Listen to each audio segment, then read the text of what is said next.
또 죄인인 우리가 어떻게 구원을 받는지에 대한 부분을 한다면 오늘은 결론에 이르는 부분입니다. 한 사람의 죄가 어떻게 나의 죄가 되는가에 대한 답을 주고 있는 말씀이 오늘 12절 말씀에 나오지요.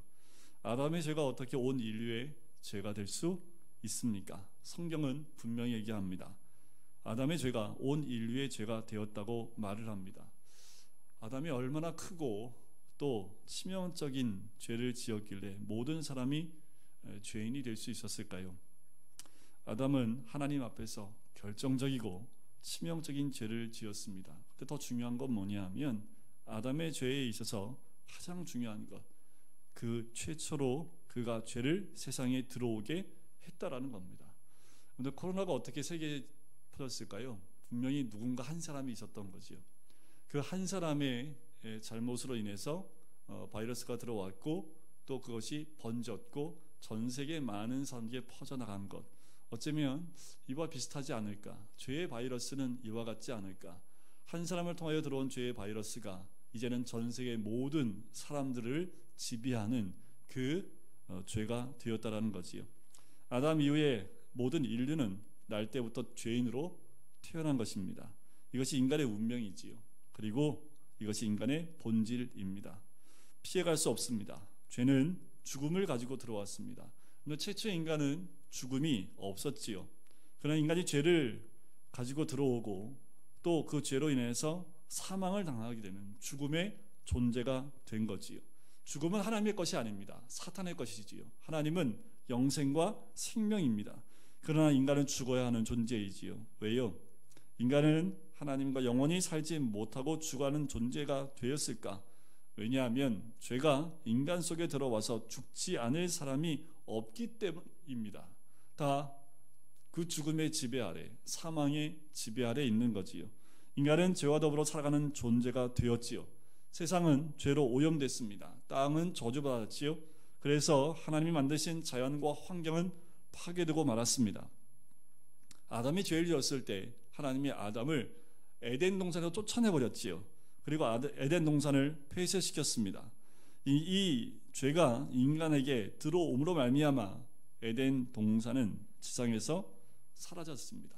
하지만 때가 되면 에덴 동산은 다시 회복됩니다. 우리는 그날을 기다리고 있는 거지요. 여러분, 머지 않았습니다. 주님이 에덴 동산을 회복시키시고 또 하나님의 창조의 원리대로 다시 이 땅 가운데 하나님 나라를 회복하실 날이 멀지 않았습니다. 때가 가까이 올수록 죄는 더 깊어지는 거지요. 해가 뜨기 전에 더 큰 어둠이 임하는 것처럼 세상은 더 파괴되어지고 죄로 인하여 더 어려움을 겪게 될 수밖에 없습니다. 우리는 가끔 인간 속에서, 그 죄된 인간 속에서, 죄로 인해서 파괴되어진 그 인간 속에서도 하나님의 형상과 또 하나님의 모양을 발견할 수 있는 거지요. 그런 인간은 더 악해질 겁니다. 환경은 더 파괴될 것이고. 왜요? 우리가 죄 가운데 있기 때문입니다. 하나님은 에덴 동산을 폐쇄시키시고 생명나무를 숨기셨지요. 그리고 에덴 동산에서 쫓겨난 우리 인간은 공중권세 잡은 자들이 지배하고 엉겅퀴와 가시로 뒤덮인 저주받은 땅으로 갈 수밖에 없게 되었습니다. 그것이 어디입니까? 바로 세상입니다. 그러나 하나님은 우리를 완전히 버리지는 않으셨습니다. 인간은 죽어야만 했지만 하나님은 그대로 버려두지 않으시고요, 구원하기로 결정하셨지요. 그 은혜가 창세기 3장에 잘 기록되어져 있습니다. 하나님의 구원은 언제부터 시작되었냐 하면 죄된 인간이 에덴 동산을 떠나는으로부터 그 순간부터 하나님의 인간의 구원에 대한 결정은 내려졌습니다. 이것이 바로 인류의 구세주이신 메시아에 대한 계획이지요. 오늘 15절 말씀을 보세요. 그러나 이 은사는 그 범죄와 같지 아니하니, 곧 한 사람의 범죄를 인하여 많은 사람이 죽음으로 끝나는 것이 아니라는 거지요. 더욱 하나님의 은혜와 또한 한 사람 예수 그리스도의 은혜로 말미암은 선물은 많은 사람에게 넘쳤다라는 거예요. 아까도 말씀드렸지만 로마서는 시작부터 죄에 대한 부분을 얘기했습니다. 아니요, 원래 시작은 복음을 선포했습니다. 그리고 왜 복음이 필요한지에 대한, 우리 인간의 죄성에 대한 부분들을 이야기하고 또 하나님의 구원이 역사가 이루어지게 되는 것을 로마서 1장부터 5장까지 얘기하고 오늘 본문에서 결론에 대한 얘기를 하는 것입니다. 무엇이에요? 바로 한 사람 아담으로 말미암아 죄가 인간 가운데 사망으로 오게 되어졌다라는 거지요. 한 사람의 사망이 아니라 모든 인류가 사망 가운데 연결되었다라는 거예요. 15절이 말하는 것이 바로 그것입니다. 하지만 하나님은 그냥 두지 않으시고 어떻게 하시기로 결정하셨다고요? 구원하기로요.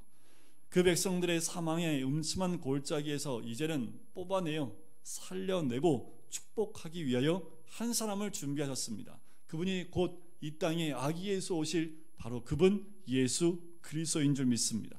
그래서 5장에서 한 사람 아담과 한 사람 예수 그리스도를 말하고 있는 거예요. 한 사람 아담을 통해서 온 인류의 모든 사람들이 죽음의 존재가 되었지만 하나님은 또 한 사람 하나님의 아들 예수 그리스도를 보내심으로 온 인류가 구원받을 수 있게 하셨다라는 거지요. 그래서 예수 그리스도를 둘째 아담, 마지막 아담이라고 부르지요. 첫째 아담은 모든 것에 실패했지만 마지막 아담 대신 예수 그리스도는 완벽하게 회복하시는 그 구원의 은혜가 임하게 된 거지요. 첫째 아담과 마지막 아담을 비교하고 있습니다. 오늘 말씀이 그거예요. 첫째 아담은 죄의 시작이라면 마지막 아담 대신 예수 그리스도는 죄의 끝입니다. 첫째 아담이 범죄하여 많은 사람들을 죄로 물들였으나 우리 예수 그리스도는 은혜로 말미암아 십자가의 죽으심으로 말미암아 많은 사람들을 죽음에서 구원하여 주신 줄 믿습니다. 우리의 구원이 여기에 있는 줄 믿습니다.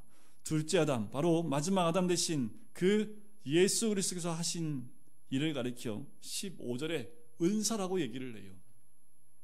자, 은사. 로마서 6장 23절에 죄의 삭은 사망이요 하나님의 은사는 그리스도 예수 안에 있는 주 안에 있는 영생이라는 거지요. 은사가 뭐라고요? 선물입니다. 이 은사는 구원입니다. 구원은 하나님이 만들어 주신 선물이요 은사이지요. 성탄의 가장 큰 의미가 여기 있지 않을까요? 이 선물이라는 거지요. 선물은 값을 주고 사는 게 선물이 아니라 그냥 우리에게 공짜로 주신 것이 바로 이 구원의 선물입니다. 여러분들, 이것이 우리의 신앙 가운데 중심을 가지고 있어야 됩니다. 매일 아침마다 이 구원을 되뇌이시고 선포하셔야 합니다. 특별히 코로나로 인해서 교회가 공격을 당할 뿐만 아니라 또 많은 성도들이 흩어지고 또 그들의 신앙까지 흩어져 버리는 이 상황 가운데 우리가 믿음을 지킬 수 있는 것은 바로 오늘 본문에 나와 있는 이 고백들이, 이 선포들이 있어야 된다는 거지요. 예수 그리스도로 인하여 이 땅 가운데 구원이 임한 사실을, 그 구원이 나에게도 임했고 이제는 죄가 아닌 구원받은 백성으로 살아갈 수 있다는 것에 대한 고백이 우리의 삶 가운데 분명히 있어야 될 줄 믿습니다. 이 선포가 있을 때 불확실한 그 믿음이 다시 세워집니다. 구원에 대한 불안감이, 또 나의 구원에 무능력하게 있었던 모든 사단의 괴계와 그 술수에서 이겨낼 수 있는 것은 말씀의 선포밖에 없습니다. 예수 그리스도의 그 구원의 큰 의미들을 내 삶 가운데 고백하고 선포할 때마다 불안과 그리고 불확실성이 떠나가고 구원의 확실한 가운데 믿음의 사람들로 세워지게 될 줄 믿습니다. 한 사람 아담을 통해서 죄가 들어왔지만 한 사람 그리스도의 희생과 죽음으로 모든 사람들에게 영생과 생명이 들어왔습니다. 이 본문에 아담과 그리스도의 비교에 대해서 매우 중요한 점이 있어요. 하나님이 우리를 어떻게 구원하시는가라는 거예요.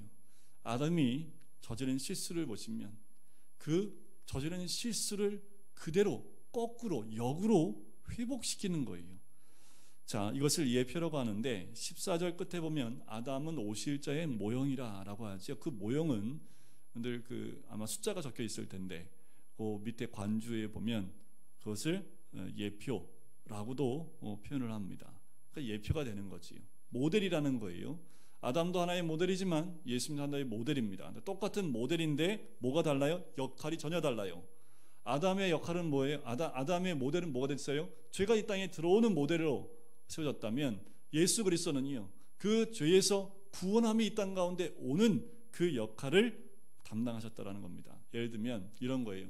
어떤 사람은 지나가면 쓰레기만 남아. 어떤 사람은 막 흐트러뜨리고 다니는 사람들이 있지요. 그러면 한 대 때려주고 싶죠. 왜 왔다 가면 그렇게 쓰레기를 갖고 막 사방을 다 흐트러뜨리는지 모르겠어요. 그런데 어떤 사람은 지나가면 정리가 되는 사람이 있습니다. 그 사람이 지나가면 회복이 돼요. 어떤 사람은 지나가면 사람들을 힘들게 하는데 이 사람이 지나가면 사람들이 회복돼요. 바로 성경에 말하는 우리 주님이 하시는 역할이지요. 아담이 이 땅 가운데 죄로 모든 것을 파괴하고 또 흐트러뜨렸다면, 또 쓰레기를 이 땅 가운데 버렸다면 예수님은 이 모든 것을 깨끗하게 회복시키신 거지요. 성경이 우리에게, 우리가 성경에서 볼 수 있는 바로 예표입니다. 아담이 저지른 실수를 그대로 예수께서 하나씩 완벽하게 회복시키는 거예요.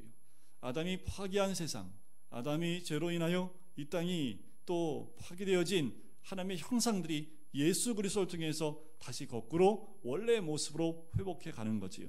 바로 아담과 예수 그리스도의 대비는 죄인과 의인의 대비입니다. 16절에 보면 또 이 선물은 범죄한 한 사람으로 말미암은 것과 같지 아니하니 심판은 한 사람을 말미암아 정죄에 이르렀으나 은사는 많은 범죄로 말미암아 의롭다 하심의 이름이니라. 자, 하나님의 선물은 죄인을 의인으로 바꾸신 겁니다. 근데 인간은요, 그냥 머리에다가 죄인 도장을 딱 찍은 거예요. 다 정죄받은 사람들이 다 인간입니다. 구원은 이런 의미에서 받아들이기가 좀 쉽지가 않지요. 왜 아담이 죄를 졌는데 왜 내가 죄인이에요? 이게 이해가 안 가는 거예요. 또 한 가지가 있어요. 아무것도 안 했는데 의인이 된 사실입니다. 왜 예수님이 잘했는데 내가 의인이 돼요? 이게 도대체 이해가 안 가는 거예요.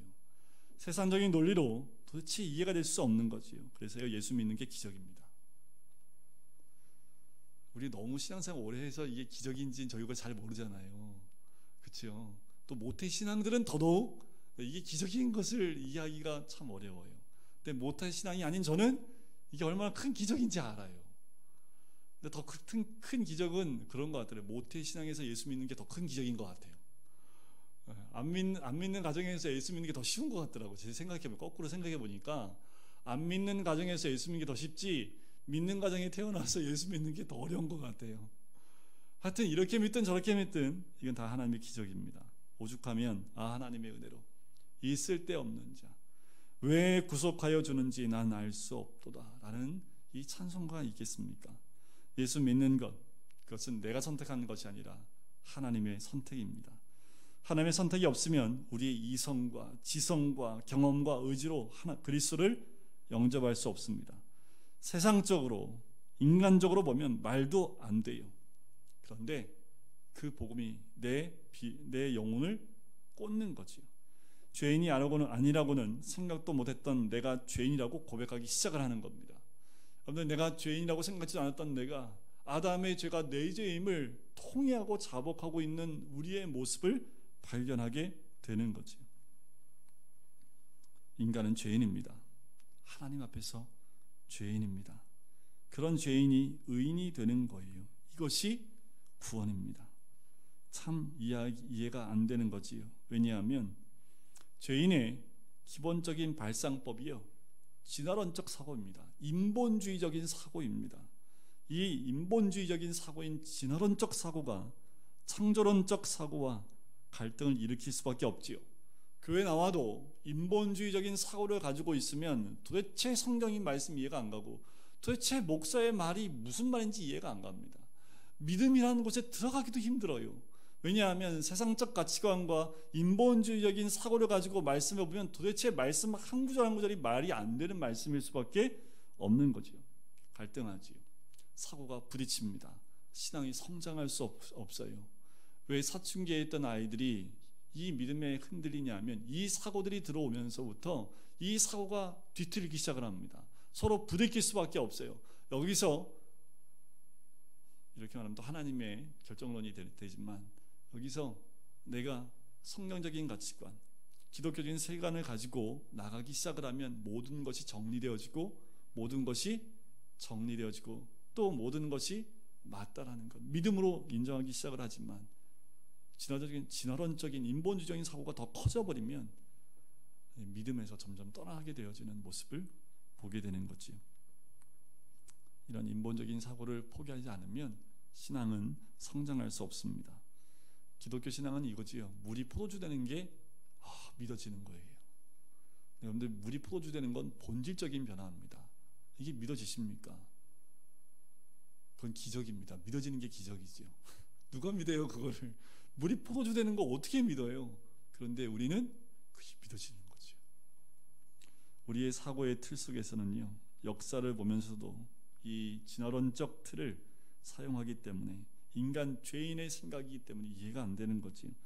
근데 2020년 전에 태어난 예수님이 나 때문에 태어나는 것을 이해할 수 있습니까? 에이, 그때 태어나셨으면 그때 사람들 때문에 태어났겠지, 그게 나하고 무슨 상관이야. 이것이 인본주의적인 생각이고 맞는 생각이겠지요. 하지만 주님의 나심은 2020년 전에 나신 그 예수님은 바로 나 때문에 나신 것 아닙니까? 하나님의 사고, 하나님의 생각입니다. 죄인이 조금 잘된 것이 아니라 죄인이 변하여 의인이 되는 것, 그것이 하나님적인 사고예요. 예수 믿었더니 사람이 좀 착한 사람 됐어. 아니에요. 그건 세상 사람들이 얘기하는 겁니다. 너 좀 애가 이렇게 못됐으니까 교회 가서 좀 배워라. 이건 옛날 사람들 얘기고 세상 사람들의 얘기입니다. 아니요. 믿음은, 하나님적인 사고와 생각은 죄인이 변하여 의인이 되는 겁니다. 이런 경험과 사고법은 인간 속에 없어요. 성령이 아니고서는 이런 믿음이 우리 안에 들어올 수 없습니다. 예수를 주라 시인할 수 없는 거지요. 그러니까 그 아기 예수가 나 때문에 이 땅에 오셨다고 고백할 수 있는 것도 내가 할 수 있는 것이 아닙니다. 성령 하나님께서 우리 안에 믿음을 넣어주시고 또 그것을 우리 안에 믿음으로 받아들여 고백하게 하는 것은 다 성령께서 하시는 거지요. 우리가 예수 믿게 되는 것 기적이라고 믿습니다. 인간의 자연적 경험, 진화론적 사고 속에서 그런 사고가 본질적으로 불가능하기 때문이에요. 우리는 자꾸 얘기하죠. 하나님은 누가 만들었는가? 답을 얻을 사람이 누가 했습니까? 그럼에도 불구하고 이거 가지고 씨름하는 것이 인본주의적인 사고입니다. 창조론적인 사고는 뭐예요? 하나님을 누가 만들어요? 하나님 스스로 계신 분이지. 하나님은 스스로 있는 분이다. 이것이 기독교적인 세관 아닙니까? 자, 오늘 본문의 두 번째 대비는 죄인이 의인 되었다는 것은 본질적인 변화를 의미한다는 거지요. 좀 전에 말씀드렸지만 예수 믿는다고 한다는 것은 다 착하게 살고 선하게 사는 것이다 라고 말하면 좀 쉬워요. 그럼 착해지면 되잖아요. 자, 예수 믿는다는 건 착하게 살는 거야. 그리고 남을 도와주는 거야. 선하게 사는 거야. 이거만큼 쉬운 게 어디 있습니까? 그냥 그렇게 살면 되잖아요. 하지만 예수 믿는다는 것은 죄인이 변하여 의인이 되는 것입니다. 그러니까 여기서 또 헷갈리는 거예요. 이게 이해가 되지 않는 거지요. 예수 믿는 사람 중에 나보다 나쁜 사람이 많던데 라고 말하는 사람들이 굉장히 많습니다. 우리 어머니가 가장 많이 하셨던 말씀이에요. 교회 다니는 사람들이 나보다 더 하던데, 이것 때문에 교회를 못 나갔던 이유 중에 가장 큰 게 이거였습니다. 그러니까 계속 윤리적인 관점으로, 도덕적인 관점으로 교회와 사람들을 봐요. 그것으로 자꾸 교회를 깔아내리고 자꾸 내리려고 하는 것이 세상 사람들이 하는 역할입니다. 계속 우리를 윤리적인 잣대와 도덕적인 잣대를 가지고 계속 판단하고 얘기를 해요. 교회 다니신 분들 가운데, 교회를 떠난 사람들 가운데 가장 많은 사람들이 복음 때문에 떠난 사람은 단 한 명도 없고요. 목사 때문에 떠난 사람이 많고요. 제일 많더라고. 목사 때문에 떠난 사람이 제일 많고, 그 다음에 장로님들이고, 그 다음에 이제 보통 성도들이에요. 아우, 내가 저 사람 때문에 교회 못 다녀. 저렇게 믿으면 난 교회 안 다녀 하면서 교회 안 다니는 사람들이 많다라는 거지. 왜요? 그들의 중심은 도덕의 중심을 두고 윤리의 중심을 두고 있기 때문에 그래요. 지금도 교회가 손가락질을 받는 이유는 도덕과 윤리입니다. 그렇다고 이 도덕과 윤리에서 무너져 버려도 상관없다 이런 얘기는 아닙니다. 그런데 복음은 윤리와 도덕으로 말하는 게 아니라는 거예요. 예수 그리스도의 보혈이 내 죄를 살 수 있는 능력이 있다는 말, 그것은 성령의 특별한 역사이지요. 끊임없이 2000년 동안 고백되어진 말씀입니다. 성경이 말하는 구원이 우리 가운데 있어야 돼요. 성령이 말하는 죄인이 의인 되어지는 그 구원이 우리 가운데 있어야 되는 거지요. 첫 번째 아담이 실패한 것들을 두 번째 아담인 예수 그리스도께서 회복하셨고, 그로 말미암아 죄인이 의인 되었다는 이 구원이 우리에게 임해야 될 줄 믿습니다. 우린 죄인이 아니라 의인입니다. 도덕과 윤리는 그 다음이에요. 그런데 우리 잣대를, 복음의 잣대를, 말씀의 잣대를 도덕과 윤리로 갖다 들이대면 도대체 이해할 수 없는 것이 기독교입니다. 기독교를 자꾸 윤리로 끌어내리는 목사들이 너무 많습니다. 근데 동영상을 보시더라도 조심하셔야 됩니다. 복음을 윤리와 도덕으로 끌어내려서 평준화시켜버리고 그 윤리가 기독교에만 있는 것이 아니라고 얘기하면서 다른 종교에도 있음을 얘기하는 그런 영상들이 굉장히 많이 돌아요. 근데 여러분들 그걸 들으면요 머리가 시원해집니다. 맞아요. 복음의 구원의 참 진리를 깨닫지 못하고 있는 성도들에게는 굉장히 헷갈립니다. 왜냐하면 그도 목사라고 얘기하거든요. 조심하셔야 됩니다. 기독교는 죄인이 의인되는 거예요. 세 번째 비교는 사망과 생명의 비교입니다. 17절을 보세요. 한 사람의 범죄로 말미암아 사망이 그 한 사람을 통하여 왕노릇 하였은즉 더욱 은혜와 의의 선물을 넘치게 받는 자들은 한 분 예수 그리스도를 통하여 생명 안에서 왕노릇 하리로다. 사망에서 생명으로 라는 말이 무슨 말입니까? 이제까지 사망이 우리 안에서 왕노릇했습니다. 그런데 예수 그리스도를 통해서 이제 생명이 우리 안에서 왕노릇하는 거지요. 예수 믿는 것이 이제 끝에서 막판 뒤집기가 된 거예요. 자, 이렇게 얘기하면 얼마나 좋을까요? 헌금 1억 하면 구원받아. 이보다 쉬운 게 어디 있을까요? 1억 헌금해놓고 구원받고 이제 살면 되잖아요. 착한 일을 하면 구원받아. 이게 훨씬 더 쉬운 것 같아요. 이렇게 얘기하면 이해하기 쉽고 또 그 부분에 대해서 수긍하는 사람이 더 많을 텐데 성경은 그렇게 얘기하지 않습니다. 죄인이 변하여 의인이 되고 사망이 변하여 생명이 된다고 얘기를 해요. 도대체 이해할 수 없는 물이 포도주가 된다는 얘기를 한다라는 거예요. 그런데 그것이 구원이지요. 구원은 감당할 수 있는 부분이 아닙니다. 그래서 우리가 날마다 구원을 묵상하고 다시 우리가 믿음 가운데 세워져야 될 이유가 이 구원이 나를 붙잡고 있지 않으면 이 코로나 시대에 너무도 많은 그리스도인들이 흔들리고 주님을 떠나는 너무나 많은 영혼들이 많다라는 거지요.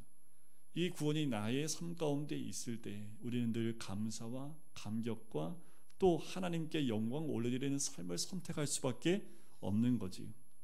이 하나님이 인간이 됐다는 말이 보통 사건이 아니지요.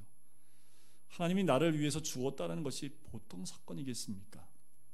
웬만한 것은 다 이해할 수 있지만 이것을 어떻게 우리가 감당할 수 있겠습니까? 이것이 구원이지요. 한 사람의 죄가 모든 사람의 죄가 된 것이지요. 한 사람은 전체를 의미합니다. 아담의 죄는 모든 사람의 죄를 의미하는 것이요. 그러나 구원은 한 사람 예수 그리스도께서 똑같은 죄진 아담의 패턴, 그것을 거꾸로 인류의 죄를 회복시키신 거지요. 아담과 예수 그리스도, 죄인과 의인, 사망에서 생명으로의 형태를 취하는 거지요. 여러분들 어디에 가면 구원이 있고 누구를 따르면 구원을 받는다는 것, 그건 구원이 아닙니다. 성경적인 구원은 아담의 죄를 예수께서 회복시켜 주셨고 죄인이 의인이 되었고 사망에서 생명으로 옮겨졌다라는 거예요. 사도 바울은 이 구원을 19절에서 한 단어로 설명합니다. 한 사람이 순종하지 아니함으로 많은 사람이 죄인 된 것 같이 한 사람이 순종하심으로 많은 사람이 의인 되리라. 구원은 무엇입니까? 바울은 한마디로 순종이라고 얘기를 해요. 그럼 믿음이란 단어는 뭘로 설명할 수 있을까요? 충성입니다. 믿음이란 단어는 충성스러움과 같은 어근을 갖습니다. 참 믿음을 가진 사람은 충성스러운 사람이지요. 성경에 나오는 하나님의 사람들의 특징은요, 진짜 충성스러운 사람입니다. 참 믿음은 참 충성을 가져와요. 참 구원은 참 순종을 가져옵니다. 순종으로 말미암아 구원을 완성하는 거지요. 우리 신앙생활에서 가장 중요한 두 단어가 있다면 순종과 충성입니다. 예수를 잘 믿는가 하는 것은 이 두 단어에 있는 거예요. 여러분, 눈이 오고 비가 오면 교회 안 와요. 사업이 잘 되면 헌금 많이 하고 사업이 묻어나오면 교회 안 나와요. 유명해지면 어깨 피고 교회 오는데 무명해지면 교회에 잘 안 나와요. 어떤 모습입니까? 어떤 환경, 어떤 상황에도 변함이 없는 것, 그 사람이 충성스러운 사람이지요. 그 사람들이 믿음이 있는 사람입니다. 어떤 상황과 환경, 그것에 의해서 흔들리는 것이 아니라 우리가 믿음의 사람으로 바로 충성스러운 사람이 되는 거지요. 왔다 갔다 하는 사람은 아니에요. 그리고 화끈한 사람도 좀 아닙니다. 우리 믿음은 충성이에요.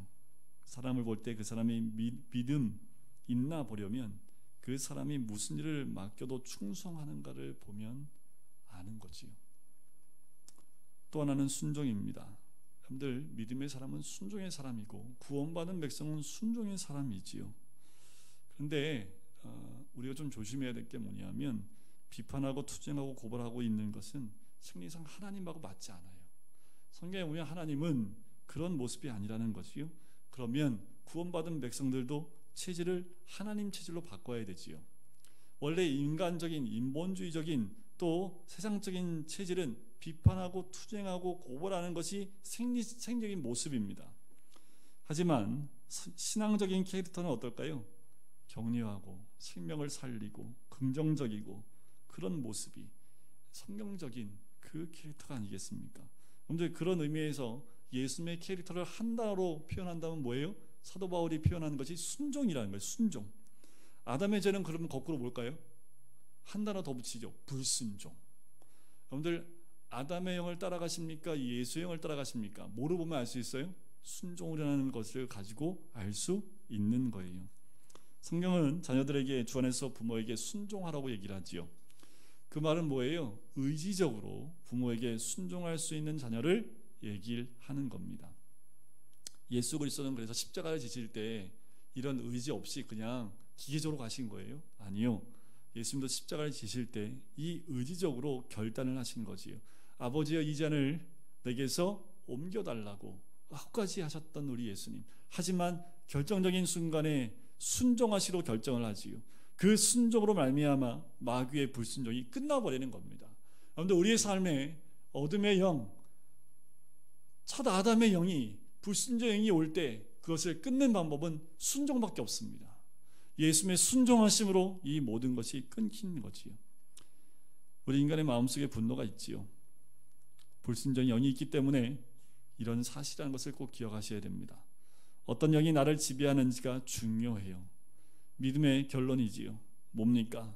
예수 그리스도에게는 순종의 영이 있다라는 거예요. 믿음이란 예수의 순종으로 말미암아 아담의 불순종을 다 제거하고 축복을 나누어 주는 것입니다. 이것이 믿음이에요. 내가 예수님을 믿는다, 구원받은 백성이다 라고 말하는 것은 순종을 하는 것, 순종의 영을 따라 충성하는 하나님의 백성이 되는 거지요. 20절에 보세요. 율법이 들어오는 것은 범죄를 더하게 하려 합니다. 이 말은 범죄를, 그 죄를 더 분명하게 드러낸다라는 거예요. 범죄를 뚜렷하게 한다는 그 표현이 이 말입니다. 그러나 죄가 더하는 것에 은혜가 더욱 넘쳤다라는 거지. 누군가 얘기해요. 교회 오니까 괴롭대요. 왜냐하면 자꾸 죄가, 말씀 때문에 내 죄가 자꾸 드러나니까 괴롭대요. 그게 은혜입니다. 사도 바울이 뭐라고 얘기를 해요? 죽는 그 순간에도 나는 죄인 중에 괴수라고 얘기를 하지요. 로마서 7장에도 오라 나는 공고한 사람이로다. 이 사망의 몸에서 누가 나를 건져내려. 끊임없이 사도 바울은 그 죄로 인해서 떼굴떼굴 굴렀지만 그 죄 가운데서 예수 그리스도의 은혜를 더 깊이 체험하고 더 충만하게 누렸던 사람이 사도 바울이지요. 죄가 있는 곳에 하나님의 은혜가 있습니다. 여러분들, 세상에서는 장관 되려고 하면 뭔 놈의 죄가 그렇게 많이 튀어나오는지 모르겠어요. 사람들 참 집요해요. 몇 년 전에 어디서 뭐 하는 것까지 다 끄집어내잖아요. 근데 우리는 뭐 하고 싶어요? 다 숨기고 싶지요. 그것이 세상에서 드러나는 것보다 하나님 앞에서 그 죄가 드러난 것이 더 은혜입니다. 하나님 앞에서 내 죄 덮지 말고 다 드러냈을 때, 그 순간에 주시는 하나님의 큰 은혜를 경험할 때, 아, 하나님의 은혜로 이 쓸데없는 자라는 고백이 나올 수밖에 없는 거지요. 21절 보시면, 이는 죄가 사망 안에서 왕노릇한 것 같이 은혜도 또한 의로 말미암아 왕노릇하여 우리 주 예수 그리스도로 말미암아 영생에 이르게 하려 합니다. 우리 안에서 죄가 왕노릇합니까? 은혜가 왕노릇합니까? 여러분들, 은혜의 사람이 되시길 주의 이름으로 축원드립니다. 여러분들, 이 죄가 왕노릇하기 시작하면 죄밖에 안 보입니다. 근데 은혜가 왕노릇하면 뭐밖에 안 보여요? 은혜밖에 안 보여요. 근데 우리가 은혜가 우리 삶의 왕노릇해서 우리가 가는 것마다 그 은혜를 나누고 은혜가 왕이 되어지면 그 은혜를 통해서 이 땅 가운데 살아나게 되는 거지요.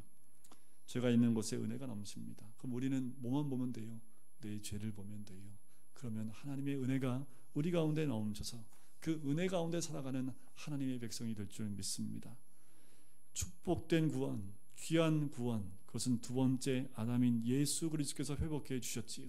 죄인이 의인이 되었고 사망에서 생명으로 옮겨졌고 죄가 많은 곳에 은혜가 넘치고 사망이 왕노릇하던 우리에게 이제 은혜가 왕노릇하게 된 것, 그것이 구원입니다.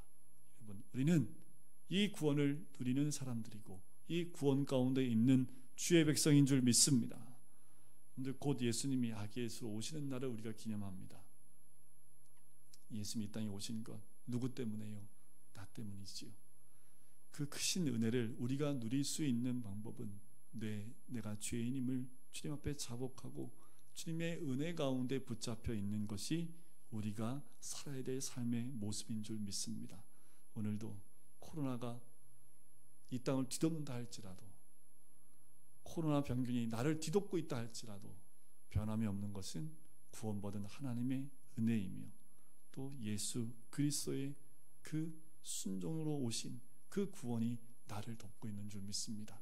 이 고백이 우리 입술에서, 이 선포가 우리 통해서 선포되어지고 고백되어지시기를 주의 이름으로 간절히 축원드립니다. 아담의 죄로 인해서 죽을 수밖에 없는 우리들이었지만 주님의 십자가의 순종하심으로 우리에게 구원을 허락하신 주님 감사합니다. 우리는 아담의 죄 가운데 머물러 있는, 사망 가운데 머물러 있는 백성이 아니라 예수 그리스도로 인하여 구원받은 이제 생명 가운데 거하는 주의 백성인 줄 믿습니다. 아무리 코로나가 두려움과 공포로 우리에게 다가오고 있지만 그 가운데도 생명 가운데 있고 은혜 가운데 있는 우리들이 그 구원을 선포하며 또한 주님의 은혜를 나눌 수 있는 주의 백성 될 수 있도록 축복하시고 인도하여 주시옵소서. 깨어있는 주의 백성이 되어져 하나님의 은혜 가운데 머무는 주의 백성 될 수 있도록 축복하여 주시옵소서. 감사드리며 예수 그리스도의 이름으로 기도드립니다. 아멘.